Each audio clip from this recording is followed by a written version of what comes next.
ज्या शरद पवारांनी उपमुख्यमंत्री एकनाथ शिंदे यांचा दिल्लीत सत्कार केला, त्याच शिंदे यांना मुख्यमंत्री होण्यास काका पुतण्यांचा विरोध होता, असा दावा संजय राऊत यांनी केला कालच्या पत्रकार परिषदेत. आता काका पुतण्यांनी काय केलं हे माहिती नाही, परंतु मी असं ऐकलंय किंवा हे सगळं जर सांभाळायचं असेल या सगळ्या आमदारांना वगैरे, तर जरा थोडासा ज्येष्ठ म्हणजे प्रमुख मनुष्य त्या ठिकाणी असणं आवश्यक आहे.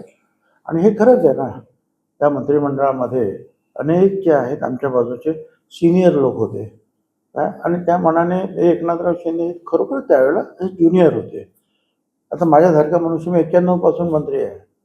अजित पवार पण मला वाटतं 93 पासून असेल राज्यमंत्री आणि मंत्री वगैरे सगळं आहे. मग अशा वेळी त्याने म्हटलं असेल की हे सगळं जर सांभाळायचं असेल तर सिनियर मनुष्य कोणतरी पाहिजे, तुम्ही असेल तर दबदबा राहील, हे म्हणाले असण्याची शक्यता नाकारते. ज्या शरद पवारांनी उपमुख्यमंत्री एकनाथ शिंदे यांचा दिल्लीत सत्कार केला, त्याच शिंदे यांना मुख्यमंत्री होण्यास काका पुतण्यांचा विरोध होता, असा दावा संजय राऊत यांनी केला कालच्या पत्रकार परिषदेत. आता काका पुतण्यांनी काय केलं हे माहिती नाही, परंतु मी असं ऐकलंय किंवा हे सगळं जर सांभाळायचं असेल या सगळ्या आमदारांना वगैरे, तर जरा थोडासा ज्येष्ठ म्हणजे प्रमुख मनुष्य त्या ठिकाणी असणं आवश्यक आहे.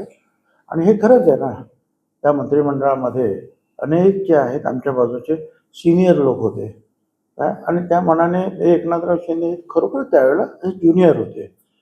आता माझ्यासारखा मनुष्य मी 91 पासून मंत्री आहे. अजित पवार पण मला वाटतं 93 पासून असेल राज्यमंत्री आणि मंत्री वगैरे सगळं आहे. मग अशा वेळी त्याने म्हटलं असेल की हे सगळं जर सांभाळायचं असेल तर सिनियर मनुष्य कोणतरी पाहिजे, तुम्ही असेल तर दबदबा राहील, हे म्हणाले असण्याची शक्यता नाकारता येत नाही.